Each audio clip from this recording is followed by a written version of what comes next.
Music has a direction to it. When we create music, we don't just come up with ideas, we listen to what's emerging. We begin to feel where the music wants to go, and it can feel like we're uncovering something that was already there, something waiting to be brought into form. That's why when musicians create, you'll hear them say things like, "It feels like the music wants to move this way," and they will sense it rather than think where it wants to go. It's an unconscious way of connecting with a deeper truth about the nature of music and life. Over time, we can develop a sensitivity to that inner movement of music. You learn its language and begin to recognize when new ideas want to emerge. And life works in the same way. There is a structure to life. Patterns that repeat, tensions that arise, moments that demand change. You can ignore that structure or you can learn to sense it. And like music, that takes practice. That's why music matters, because it's a micro version of how life unfolds. When you learn to understand the flow of music, you're actually training the same capacity you need to navigate your own life. That's why I see music more as a technology for transformation, because it gives us direct access to how creation actually works.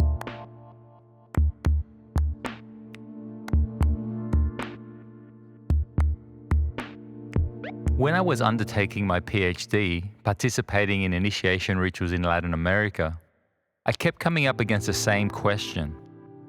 Are we actually free, or is our life predetermined? We tend to assume that we're free to choose and act however we want. But there's another view, a very old idea, that our life is already predetermined, and we're just moving along a path that's already there. This tension has been debated for hundreds of years, so I won't go into it here. But what I found in my work with initiations was a belief in a middle ground. The idea was that there is a pattern to life, but it's not something you're automatically aligned with. It's something you have to learn to connect to. Through ritual, people are essentially trying to do that, to align themselves with that deeper pattern so that life becomes more fluid, more meaningful, and with less friction. From this perspective, initiation is a method of alignment with that deeper pattern. What they call destiny is the life that emerges when you're in alignment with those deeper patterns. Synchronicity is the awareness that you're on that path.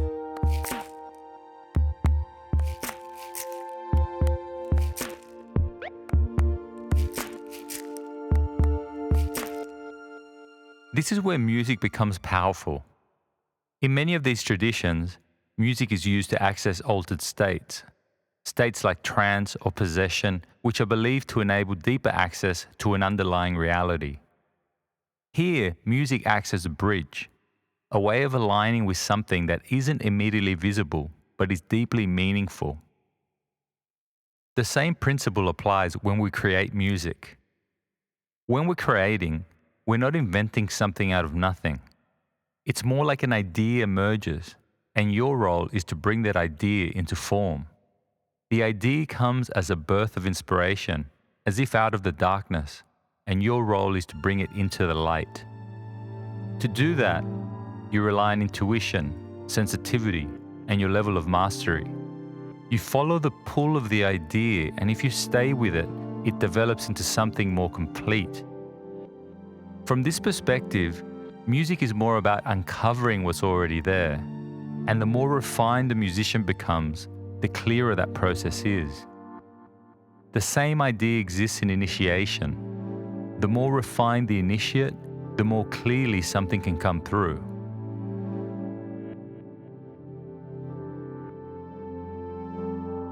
In many initiation traditions, people are thought to have a life path, a pattern that shapes the kinds of challenges they face, the struggles they go through, and the direction their life tends to take.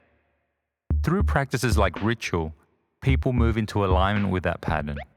Because when you understand the kind of patterns you're dealing with, life becomes easier to navigate.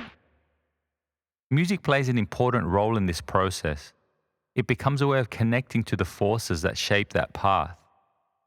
And that's why, in many of these cultures, music is treated as something sacred and revered. Often it is understood as a living God, not just symbolic, but active and alive, something that can actually bring a new presence into the world. If you think about your own experience with music, you can start to see this idea more directly. When you're really immersed in music, whether listening, creating, or dancing, you enter into a flow state. The usual sense of I starts to fall away, and you're just in the experience. At the same time, there's a sense of connection to the music, to other people, and to something larger at play. Part of this is biological. Your brain and nervous system is synchronizing to the music and constantly predicting what comes next. This is called predictive coding. And when those expectations are met, or even slightly disrupted, you get a release of dopamine, which feels good. So what's really happening is that your body is rewarding you for aligning with that hidden pattern.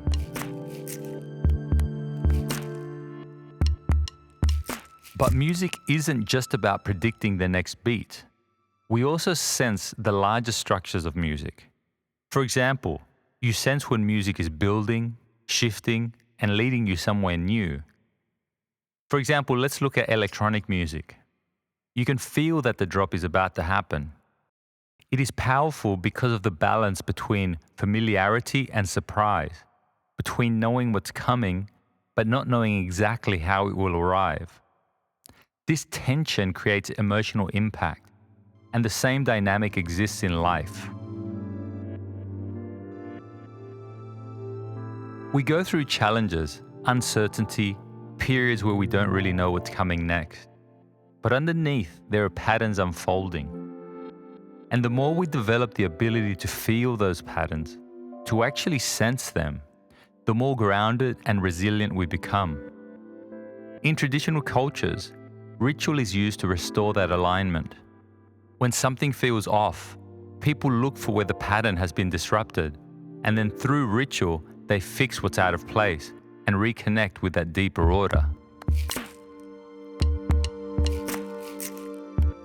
This is why music is powerful, because it gives us a direct experience of the hidden structure, not intellectually, but as something we can actually feel.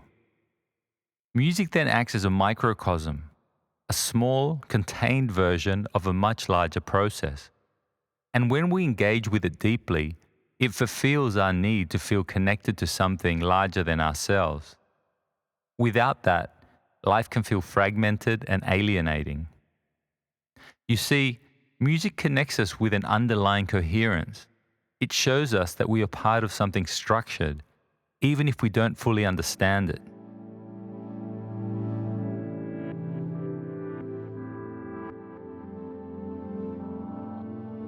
Seen in this way, music becomes more than something we do. It becomes a way of approaching and experiencing life. Through music, we can learn to listen more carefully, to refine our perceptions, to let go of unnecessary resistance, and to follow ideas through to completion. And those same skills apply everywhere: how we think, how we act, how we create. When we ignore life's patterns, things tend to fall apart. But when we learn to align with them, things begin to deepen, and we feel more connection, meaning, and purpose. You see, music isn't just something we listen to in the background or on special occasions. It's something that can teach us how to live if we engage with it fully and consciously.